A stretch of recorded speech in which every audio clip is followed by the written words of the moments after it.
Is Ash Wednesday. Just like many other holidays and religious gatherings, they have a different look and feel, right? And so might today. We're joined by Cardinal Timothy Dolan right now to talk about how Catholics can still safely get ashes. Good morning to you, Cardinal Dolan. I see you already have yours.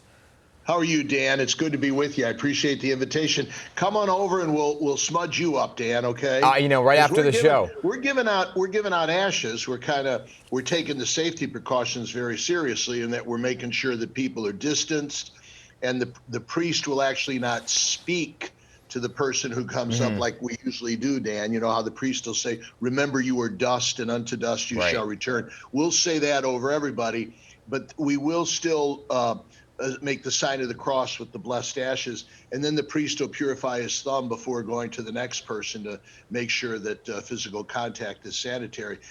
But I got to tell you this, Dan, it's a little discouraging, because this is, 12 years ago when I was here for my first Ash Wednesday, I couldn't believe St. Patrick's Cathedral. Of course. 35,000 people would come through St. Patrick's Cathedral on Ash Wednesday, and that was the same with most of our parishes.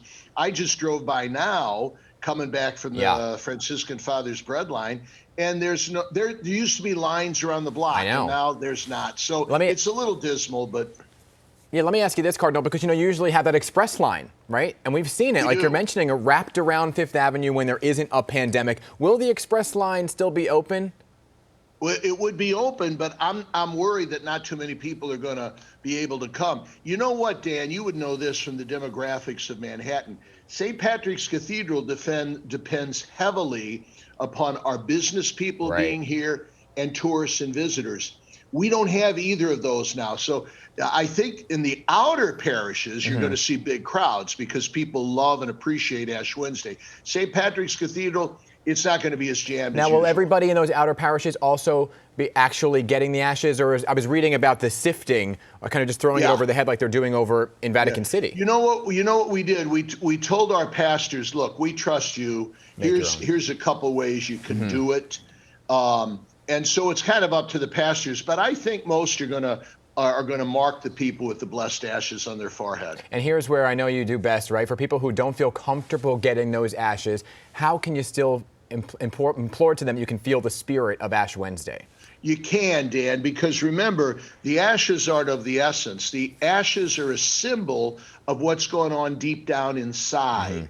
And deep down inside, Ash Wednesday is an invitation from the Lord to deeper prayer, some acts of self-denial, and increased charity and generosity to others, all right? That can still go on.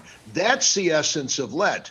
If we miss ashes on Ash Wednesday, that doesn't destroy Lent. Right. If we miss prayer, self-sacrifice, and charity to others, that does destroy Lent. So we can still do that. That brings me to the virtual masses this year, right? Because I know you have a big schedule for today. How can people at home take part? They're like here at St. Patrick's, we go big time with the virtual, and we're thrilled that every day tens of thousands of people from all over the country tune in. Now, here's the important thing. On a day like Ash Wednesday, people will let you know we miss that tactile, physical dimension of our faith. Last week in the gospel, last Sunday, we had Jesus touching a leper, which was unheard of, to actually physically touch a leper. He did it. And his church does that. We like to be close to people. We like to be live. We want to be there in person. So I'm not denying that while virtual is good, it just doesn't fill the bill. Of course. And it does leave our people hungry for getting back to normal when it comes to our religious Speaking life. of hungry, during Lent, you got to give something up usually. A staple is giving something up in sacrifice. But if people feel, Cardinal, that they've already given up enough in the past 12 months, right? We've been through a heck of a lot. Do you still recommend people give something up? Yes, they still should. And here's a couple things. There's no doubt that we've had a lot of sacrifice and self-denial over the last 11 months. Consecrate that. Instead of griping about it, instead of whining about it, instead of feeling sorry for ourselves, say, Lord, I got a lot of tension and turmoil in my life now. I'm worried about people that are sick. I'm missing my family. I'm not able to go to work or school. Well, I'm going to consecrate that to you. I'm going to bear that, and I'm going to join you in your sacrifice on the cross, okay? But secondly, we always add more, because as bad off as we think we are, there are people out there who would give anything to change places with us. So to add some sacrifice and self-denial is always a good thing. What are you going to give up?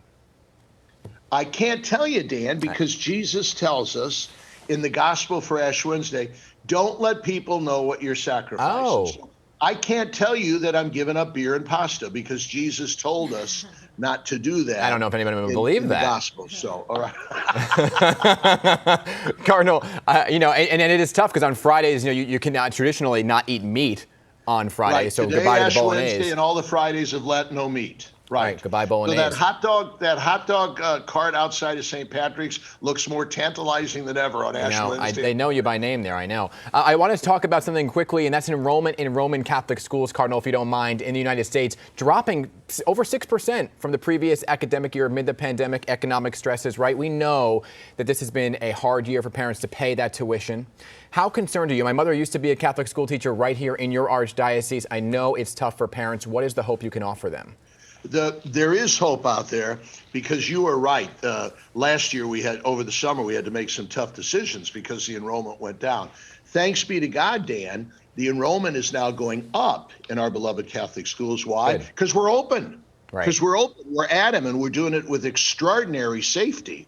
And there's, as the Center for Disease Control says, there's no place safer for our kids than in our schools, and we're proud of that. So our enrollment is going up, but you bring up a good point. How do people pay for it? We try to keep our tuition very low.